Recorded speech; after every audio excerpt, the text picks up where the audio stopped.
အားလုံးပဲမင်္ဂလာပါခင်ဗျာဒီနေ့ဗီဒီယိုလေးကတော့ကျွန်တော်တို့နှစ်ယောက်လုံးမရောက်ဘူးသေးတဲ့ရှမ်းပြည်နယ်ကိုအလဲသွားခဲ့တဲ့ဗီဒီယိုလေးပဲဖြစ်ပါတယ်ဟုတ်ပါတယ်ဒီဗီဒီယိုလေးတွေကိုရိုက်ကူးခဲ့တာကတော့12လပိုင်းလောက်ထဲရပါဒီကြားထဲမှာအလုံးမအားတာနဲ့အခုမှပဲအတစ်ပြီးတော့တင်လိုက်တာပါဒါကတော့9နာရီခွဲထွက်မှဖြစ်လို့အိမ်ကနေပြီးတော့9နာရီလောက်ထဲကစထွက်ခဲ့ပါတယ်စီးမဲ့ကားကတော့အီလိုက်ပဲဖြစ်ပါတယ်9နာရီခွဲလောက်မှာကားပေါ်ကိုစတက်လို့ရပါပြီအီလိုက်ရဲ့ကားတွေကတက်တက်ရရရှိပြီးစီးရတော်တော်လေးအဆင်ပြေခဲ့ပါတယ်လမ်းတစ်ထောင်နားတဲ့အချိန်မှာတော့ဆီယမာကြီးကစီရက်ခေါက်ဆွဲတပွဲစတင်ပြီးတော့တီးပါပြီဟုတ်ပါတယ်အရင်စားလို့ကောင်းခဲ့ပါရှင်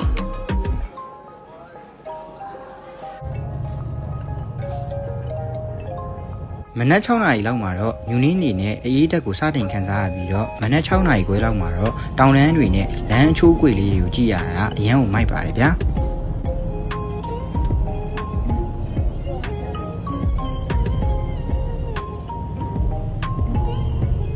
မနက်၈နာရီခွဲဝန်းကျင်လောက်မှာကလော့ကိုစရောက်ပါပြီတစ်တစ်တို့ကကလော့ကိုအရင်မဝင်ပဲအင်းလေးကိုသွားမှဖြစ်လို့ညောင်ရွှေဂိတ်ထိလိုက်သွားရမှာပါ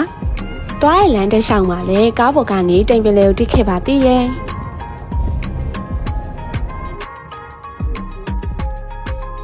မနက်10နာရီဝန်းကျင်မှာတော့ညောင်ရွှေခိတ်ကိုရောက်ခဲ့ပါတယ်။ညောင်ရွှေခိတ်ကနေပြီးတော့ဟိုတယ်ကိုတုတ်စီးသွားခဲ့ပါတယ်။ကျွန်တော်တို့တဲမဲ့ဟိုတယ်ကတော့ English Palace Hotel ပဲဖြစ်ပါတယ်။အထုပ်ပိုးတွေချခဏနာပြီးရဲ့အချိန်မှာတော့ရန်ကုန်ကလေးကနေကြိုပြီးဆက်သွယ်ထားတဲ့ဆက်လီဆရာအကူကဟိုတယ်ရှိတီလာကြိုပေးပါတယ်။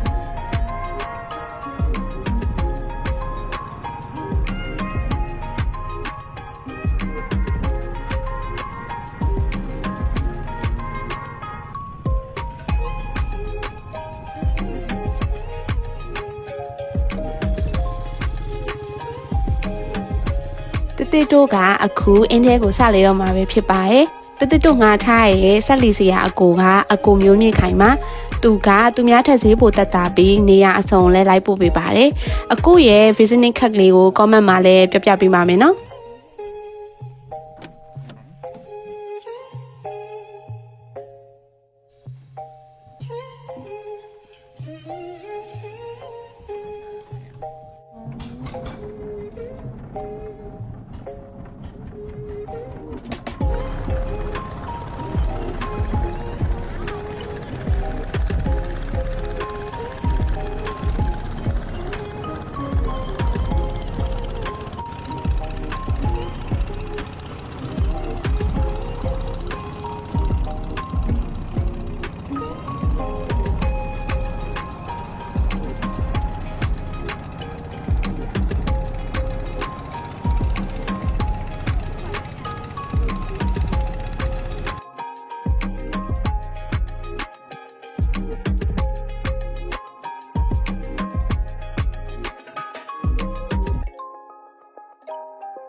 အင်းထဲရောက်တော့ဘိုက်ကလည်းစနေပြီဖြစ်လို့လဲစရာတွေစီအရင်မသွားပဲထမင်းဆိုင်ကိုပဲအရင်ဆုံးသွားလိုက်ပါတယ်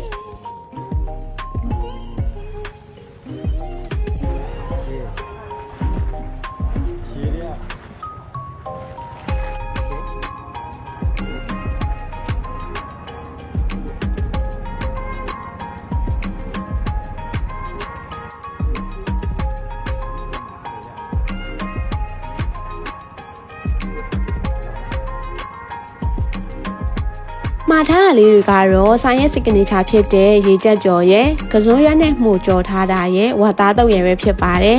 ရေကြက်ကြော်နဲ့တွဲစားရတဲ့အချင်းကအရန်ကိုစားလို့ကောင်းတာမို့လို့အခုအတန်သွင်းနေနေတော့ထပ်စားကြစိမ်ဖြစ်လာပါတယ်ဒီဆိုင်လေးရဲ့နာမည်ကတော့အင်းရွှေကြပါ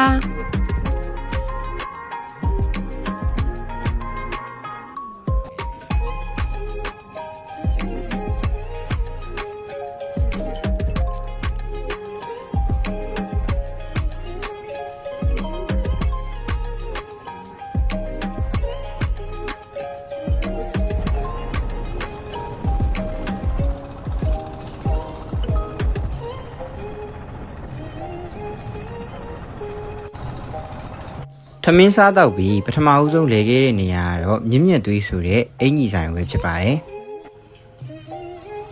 ဒါကတော့ရှမ်းဝစ်စုံနဲ့စင်တူလေးတစ်ဖြတ်ပေါ့နော်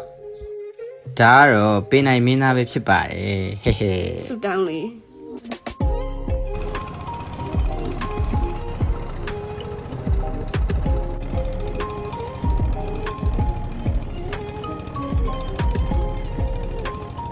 နောက်ထပ်တနေရာကတော့ခိုင်ရွှေဝါဆိုတဲ့လက်မှုပညာနဲ့လုပ်ထားတဲ့ငွေထည်ဆိုင်လေးပဲဖြစ်ပါတယ်။တတတိုးကတော့ဘာမှမဝယ်ပဲဒီတိုင်းလေးပဲရှောက်ကြည့်ဖြစ်ခဲ့ပါတယ်။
နောက်ထပ်တနေရာကိုတော့အလိုတော်ပေါက်ဖေးရကိုတွားပြီးတော့ဖူးခဲ့ပါတယ်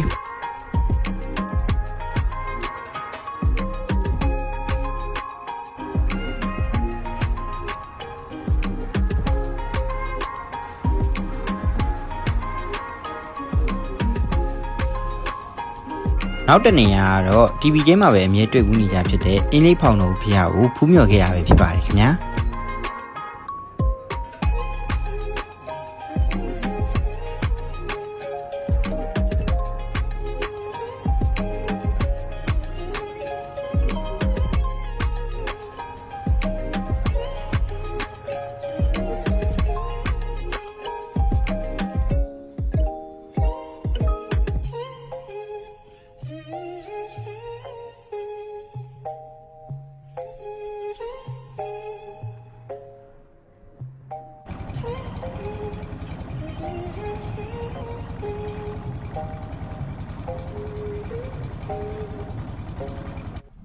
နောက်တစ်နေရာကတော့နှစ်ပေါင်း100တက်တန်းရှိပြီလို့လူပြောများတဲ့ငဖဲကျောင်းဆောင်ကိုရောက်ခဲ့တာပဲဖြစ်ပါရဲ့ရှင်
နောက်ဆုံးသွားခဲ့တဲ့နေရာလေးကတော့အင်းလေးမှာရေပေါ်တကြံပြုတ်လုခဲ့တဲ့နေရာလေးပဲဖြစ်ပါတယ်ရှင်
အင်းနဲ့ကအပြန်ညာစည်းရှိရဆိုလို့ကိုခဲမက်ကနေရှာပြီးတော့တွားခဲ့ပါသေးရဲ့ခင်ဗျာ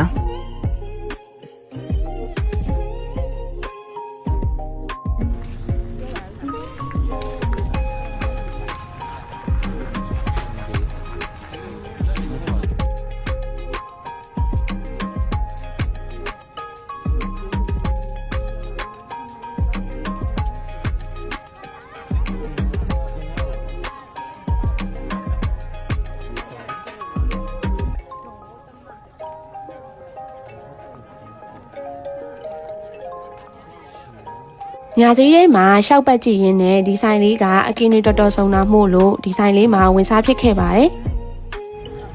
ဒီဆိုင်လေးကတော့အကင်းတွေကိုกินပြီးသွားရင်အချင်းရည်နဲ့နယ်ပေးရပဲဖြစ်ပါတယ်အရန်ကိုစားလို့ကောင်းခဲ့ပါတယ်